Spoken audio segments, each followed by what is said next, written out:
Hello and welcome to the Writing Momentum Podcast. I'm Christopher Maselli and I'm here with my wife Gena and favorite guest of the show, Rene Gutteridge. How y'all doing today? I'm doing great. How are you She doing? I'm also doing great. All right. It's been a while since we've all been together on here. I'm glad that we all got back together. I love the energy we have when we're all talking about writing because it's something we all love and we can just dive into it all the time.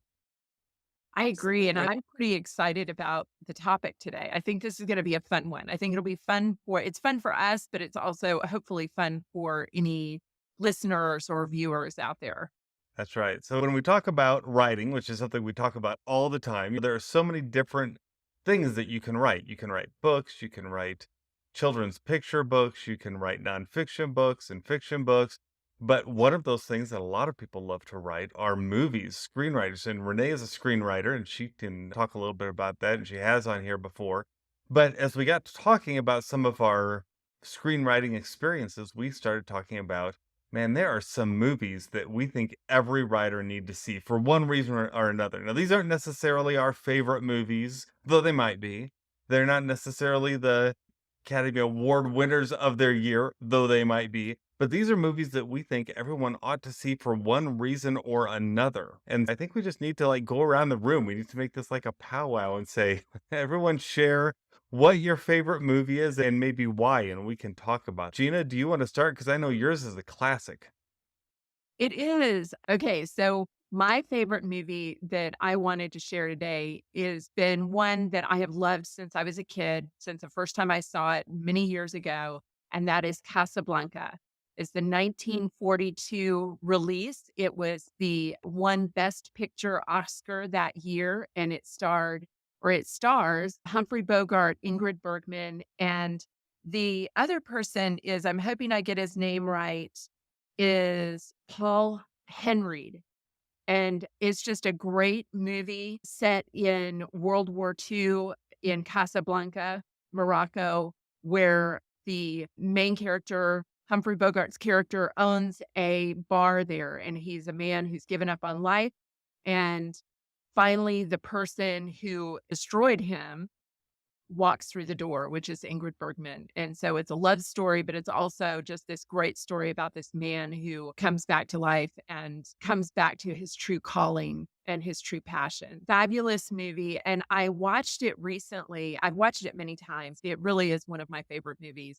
I recently watched it with a young friend of our family. She's 17 years old. And sometimes with my own kids and even with other people's kids, I'll say, I just have to introduce you to something great, whether it's a book or a movie or a TV show or something or even music where I say, I just can't turn you loose on the world without you having this kind of input.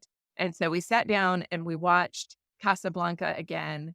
And I was struck by the fact that there's nothing extra in that movie, whether it's the characters, whether it's the scenes, whether it's just every line in the movie, it all plays such a vital role. And we've talked about that in our other podcasts. And for those who are part of our Writing Moments group, we have talked about just trusting your words to do their work.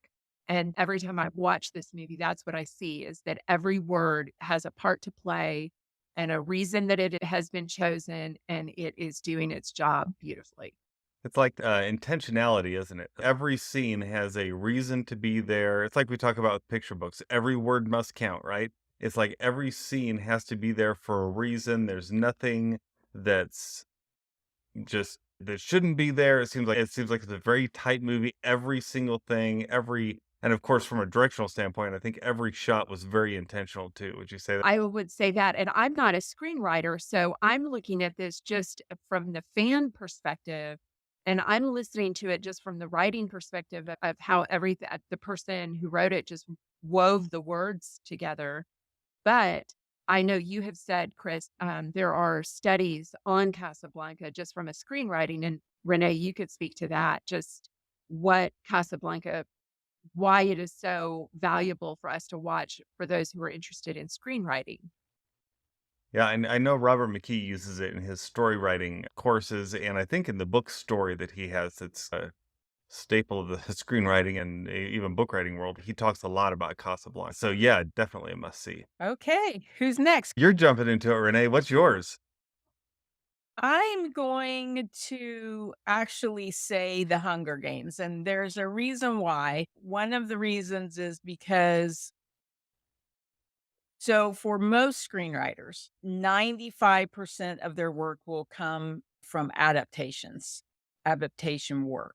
So, very few screenwriters sell their screenplays, what we call spec screenplays, which is their original screenplays. There are some, but most are adapted from books, from articles, things that are already published. And one of the hardest things to do is adapt a script from a beloved book series.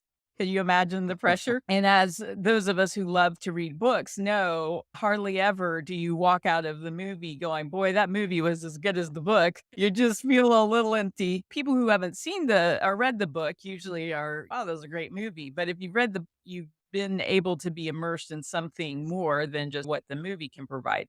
So one of the things that the Hunger Games did so well was to do both. You read the book and you're like, well, that's great. And of course, there's lots of things that you get from a book that you can't get from a movie.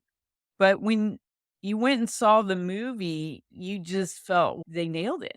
They nailed it. They did change a few things. They, I don't know, changed some of the character motivations and stuff, but some of that has to be done and there are reasons for that. But I just thought it was a great adaptation. And one of the things that my friend Cheryl McKay talks about is if you want to become a screenwriter, the first thing you need to study is adaptations because that's Hmm. where you will be working.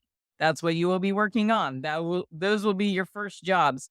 So anyway, they were just well done movies. I think all of us can agree, if you've seen them, that we still talk about Katniss, we still talk about President Snow, we still talk about the Capitol. That would be my recommendation for today. There has to be a big challenge to that to create a series of movies that's so beloved in its time because it's like the Lord of the Rings movies came out, but those were so far removed from the time of the writing of the source material that you had a whole new generation that hadn't read the source material and they just went and loved the movies. But with Hunger Yeah. Games, you had kids who were literally reading that book and then turning around and the next day going to the theater. It's kind of the same thing with the Harry Potter movies, right? You can't let that audience down because they are so immersed in that material that they know if they go, you better hit all the points. It can't just be a loose adaptation, otherwise people will be disappointed.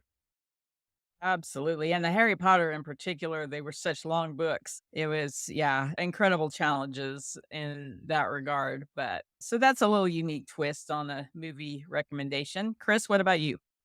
So for me, I have to go with a trilogy also. Mine is the Back to the Future trilogy with Michael J. Fox, Christopher Lloyd back in 1985.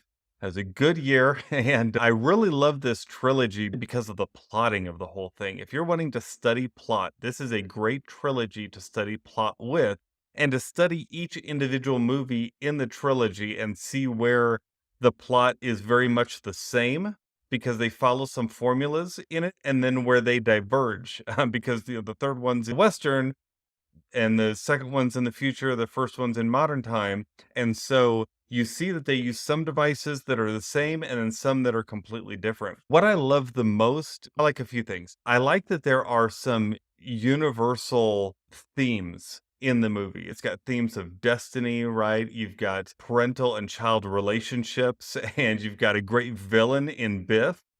And there's also all these continuous time locks, right, in the movie where everything is has to be done within a certain amount of time, otherwise the world is going to end as we know it, right? But what especially all the callbacks you'll see throughout not only the individual movies and the payoffs in the individual movies, but all throughout the series. There are things that happen in the first movie that are called back again in the second one, called back again in the third one, and, that's really rewarding, and I think that if you just take the first movie as an example, the things that happen in act 1 give you something to look forward to immediately. There almost isn't a beat in act 1 that doesn't have a payoff later in the movie. Hearing how the parents met from their perspective is completely different than the way it actually happens later in the movie. The relationship of the dad and Biff, of course, you get to see why that is what it is, and then how that changes because Marty changes the future. What Marty's mother feels about him being out with girls, and then to find out the way she lived her life when she was a teenager is another payoff. There's even it's a neat payoff in the beginning when Marty is sitting on a bench and with his girlfriend. This is before he ever goes through time, and he gets a flyer for the clock tower, which is busted, right? A lightning bolt hit it, and so they're asking for money to fix the clock tower. That becomes a major plot point later in the movie because they need a lightning bolt to fuel the DeLorean. And that kind of payoff just, it's like everything that happens seems to have a reward. And I think that as we write our books, whether they are picture books or they're full-fledged novels, having payoffs like that happen is so rewarding for the reader because you feel like there was nothing wasted as you went. And it goes back, Gina, to what you were talking about with the intentionality of all those scenes, right? Everything is there for a reason. And it just makes you feel like, wow, there wasn't a moment in that movie that I could have gotten up and gotten popcorn because I would have missed something. You know what I mean? And that's the way I think we want people to feel when they're reading books too. There's not a page or a scene that they read that they could have skipped or skimmed over. Otherwise, it would have completely unraveled. Do y'all agree? I would agree with that. Total. Yeah, great analysis there. These are 3 movies. Let's go through them again. Mine is the Back to the Future trilogy. Gina, what was yours? Casablanca, Casablanca, 19 1942. So we're spanning a lot of years here too. And then Renee, yes, it's yours black and was white, but it's totally worth it. yeah, the black and white, it's I think a lot of times it's hard for people to get into black and white movies because we're so used to color anymore. But really, some of those black and white movies are just fantastic. And I love all the Alfred Hitchcock movies. A lot of those are in black and white, some of them are not. But they also have that. They compel you just to watch. And Renee, Mhm. yours was Mine is The Hunger Games. yes, The Hunger Games, which is more of a modern trilogy. So we span several decades and generations. Very good. So, if you're looking for something to watch this weekend, go down to your local Blockbuster, which has not been around since about 1985, and get these movies. Get The Hunger Games, Casablanca, Back to the Future, and I think that you'll find that these are movies that you can learn in your writing from and become even better writers. Yeah. Yeah. All right. Until next time, don't forget what, Gina. Together, we have writing momentum. That's right. All right. See y'all later. Bye bye.